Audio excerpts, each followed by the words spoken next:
નમસ્કાર પ્રગણક સાથીઓ, આજના આ ખાસ એક્સપ્લેનરમાં આપ સૌનું સ્વાગત છે.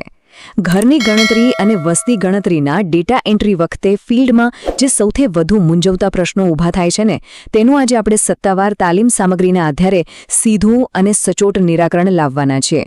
તો ચાલો કોઈપણ જાતના વિલંબ વગર આ સત્રની શરૂઆત કરીએ અને બધી શંકાઓને દૂર કરીએ. આજના મુખ્ય મુદ્દાઓ પર ફટાફટ એક નજર કરી લઈએ. 1. એપ સેટઅપ અને નંબરિંગ. 2. ખાલી મકાનોના નિયમો. 3. વિશેષ પરિવારોને લગતી બાબતો. અને 4. ડેટામાં સુધારા વધારા. બસ આ ક્રમમાં આપણે આગળ વધીશું. તો ચાલો સૌથી પહેલા વિભાગ 1 થી શરૂઆત કરીએ, એપ સેટઅપ અને નંબરિંગની ગૂંચવણો.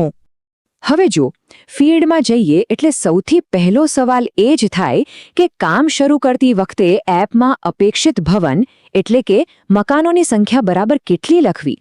શું ફિલ્ડ સર્વે શરૂ કરતા પહેલા જ કોઈ ચોક્કસ આંકડો આપવો ફરજિયાત છે? અને જો આ આંકડો ખોટો પડે તો શું? અહીં જરાય ટેન્શન લેવાની જરૂર નથી. પ્રારંભિક મકાનનો અંદાજ કોઈ પથ્થરની લકીર નથી હોતો.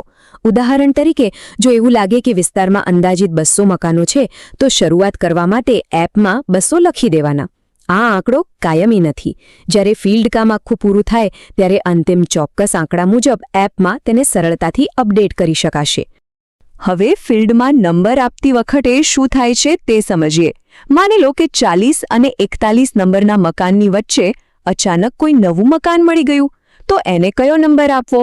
આના માટે બસ 2 સિમ્પલ સ્ટેપ છે. પહેલું, એને અપૂર્ણાંક નંબર આપો, જેમ કે 40/1. અને બીજું, આ નવા મકાનની એન્ટ્રી એપના લિસ્ટમાં છેક છેલ્લે જ કરવાની છે. વચ્ચે એન્ટ્રી ઘુસાડવાની જરૂર નથી, જેથી ડેટા એન્ટ્રીનો ક્રમ બિલકુલ ખોરવાય નહીં. પણ હા, ક્યારેક એવું પણ બને કે મકાનોના નંબર કોઈ સિસ્ટમમાં જ ના હોય, આડેધડ હોય. ક્યાંથી શરૂ થાય છે અને ક્યાં પૂરા થાય છે તે સમજાતું જ ના હોય. તો પણ મૂંઝાવાનું નહીં. સીધો એક નજરી નકશો એટલે કે લેઆઉટ મેપ બનાવી દેવાનો. મકાનોના જે વાસ્તવિક નંબરો જોવા મળે તે જ નકશામાં દર્શાવી દેવાના. યાદ રાખજો, આપણો મુખ્ય ટાર્ગેટ એ જ છે કે એક પણ મકાન છૂટવું ના જોઈએ. આગળ વધીએ વિભાગ 2 તરફ, ખાલી મકાનોના નિયમો અને વર્ગીકરણ. અહીં સૌથી મોટો ઘોટાળો થાય છે. જો કોઈ મકાન નિર્માણાધીન હોય એટલે કે બની રહ્યું હોય અને કામ ચાલુ હોય, તો તેને એપમાં લોક, ખાલી કે બિનરહેણાંક શું ગણવું? મોટા ભાગે આપણે આવા મકાનને બિનરહેણાંક માની લેવાની મોટી ભૂલ કરી બેસતા હોઈએ છીએ. આ બંને વચ્ચેનો ભેદ એકદમ ક્લિયર હોવો જોઈએ. બિનરહેણાંક એટલે એવી જગ્યા જ્યાં રહેવા સિવાય બીજો કોઈ કામ થતું હોય, જેમ કે દુકાન કે કોઈ નાની ફેક્ટરી. પણ જો મકાન બની રહ્યું છે અને ભવિષ્યમાં ત્યાં લોકો રહેવાના જ છે, તો તેનો મૂળ હેતુ રહેઠાણનો જ થયો. તેથી અધૂરા બનેલા મકાનને શૂન્ય વિકલ્પ પસંદ કરીને ખાલી તરીકે જ નોંધવાનું રહેશે. અને અંદર નોંધમાં સ્પષ્ટ લખવાનું કે તે ખાલી નિર્માણાધીન છે. તો ખરેખર ખાલી સ્ટેટસ ક્યારે વપરાય? ચાલો સંજોગો જોઈએ. પહેલો કિસ્સો, મકાન ભાડે આપવા બનાવ્યું છે પણ હાલમાં કોઈ ભાડુઆત નથી. બીજો કિસ્સો, મકાન માલિક નોકરી ધંધા માટે બહારગામ રહે છે પણ તેમના મૂળ ગામનું મકાન રહેવા લાયક સ્થિતિમાં છે. અને ત્રીજો કિસ્સો, જેની આપણે હમણાં જ વાત કરી, મકાન હજુ બની રહ્યું હોય. આ બધા જ સંજોગોમાં મકાન ખાલી જ ગણાશે. હવે જોઈએ વિભાગ 3, વિશેષ પરિવારો અને વ્યવસાયિક ઉપયોગોને લગતી બાબતો. સ્લમ અથવા ઝૂંપડપટ્ટી વિસ્તારોમાં એક પરિસ્થિતિ ખૂબ જ સામાન્ય રીતે જોવા મળે છે. માની લો કે એક જ ઘરમાં 4 પરિવારો રહેતા હોય પણ શૌચાલય માત્ર એક જ હોય, તો તેની નોંધ કેવી રીતે લેવી? એપમાં આ માટે બહુ જ સરળ વિકલ્પ આપેલો છે.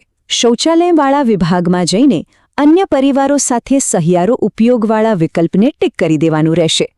ઘણીવાર એવું બને કે ઘરનો ઉપયોગ માત્ર રહેવા માટે જ નહીં પણ આજીવિકા માટે પણ થતો હોય. ઉદાહરણ તરીકે, ઘણા પરિવારો ઘરમાં જ સિલાઈ કામ કરતા હોય છે. આવા સમયે એપમાં વિકલ્પ 2 એટલે કે રહેણાંક સહ અન્ય ઉપયોગ પસંદ કરવાનું. અને હા, વર્ણનમાં સ્પષ્ટ લખવાનું કે આવાસ સહકાર્યશાળા સિલાઈ કાર્ય. બસ આટલું કરવાથી આપણો ડેટા એકદમ પરફેક્ટ બની જશે. અને હા, આ એક અંક તો મગજમાં ફિટ જ કરી લેજો. કોડ 4. શૈક્ષણિક સુવિધાઓ જેવી કે આંગણવાડી, શાળા કે કોલેજ દેખાય એટલે તેના માટે આ ચોક્કસ અને ફરજિયાત કોડ છે. જ્યારે પણ ફિલ્ડમાં આંગણવાડી જોવા મળે ત્યારે આંખ બંધ કરીને કોડ 4 જ દાખલ કરવાનો રહેશે. છેલ્લો અને સૌથી અગત્યનો ભાગ વિભાગ 4 ડેટા સિંક અને સુધારણા. હવે એ પ્રશ્ન જે મોટાભાગે બધાને ડરાવે છે, સૌથી વધુ પૂછાતો સવાલ: શું એપમાં ડેટા એકવાર સિંક થઈ ગયા પછી ખબર પડે કે કોઈ ભૂલ રહી ગઈ છે તો તેને સુધારી શકાય ખરી? શું સિંક થયેલો ડેટા કાયમી થઈ જાય છે? અને તેનો જવાબ ખૂબ જ રાહત આપનારો છે. હા, બિલકુલ સુધારી શકાશે. સિંક કરેલા ડેટાને લઈને જરાય ગભરાવાની જરૂર નથી.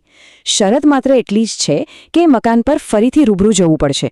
ત્યાં જઈને સાચી માહિતી ફરી લેવાની અને પછી એપમાં જઈને સિંક થયેલા ડેટાને સરળતાથી અપડેટ કરી શકાશે. એટલે ભૂલ સુધારવા માટે હંમેશા અવકાશ રહેલો છે. સત્તાવાર બુકલેટના આ એક ગોલ્ડન રૂલ પર હંમેશા ધ્યાન આપવાનું છે. તેમાં સ્પષ્ટ લખ્યું છે, એ સુનિશ્ચિત કરો કે એક પણ ભવન કે જનગણના મકાન કવરેજમાંથી બાકાત ન રહી જાય. સંપૂર્ણ કવરેજ અને ડેટાની 100% ચોકસાઈ જ આપણા આખા કામનો મુખ્ય આધાર છે. તો છેલ્લે એક વિચારવા જેવી વાત મૂકીએ છીએ. ફિલ્ડમાં જે કંઈ પણ નવી, અનોખી અને સ્થાનિક પરિસ્થિતિઓ જોવા મળે છે, શું તેને આ મૂળભૂત સિદ્ધાંતો મુજબ યોગ્ય રીતે વર્ગીકૃત કરવામાં આવી રહી છે? જો ક્યારે કોઈ પણ કન્ફ્યુઝન થાય કે નવી પરિસ્થિતિ સામે આવે તો આપણી માર્ગદર્શિકા બુકલેટ હંમેશા સાથે જ રાખવી. આજના આ સત્રમાં જોડાવા બદલ ખૂબ ખૂબ આભાર. પૂરા આત્મવિશ્વાસ અને જોશ સાથે કામ કરતા રહીએ.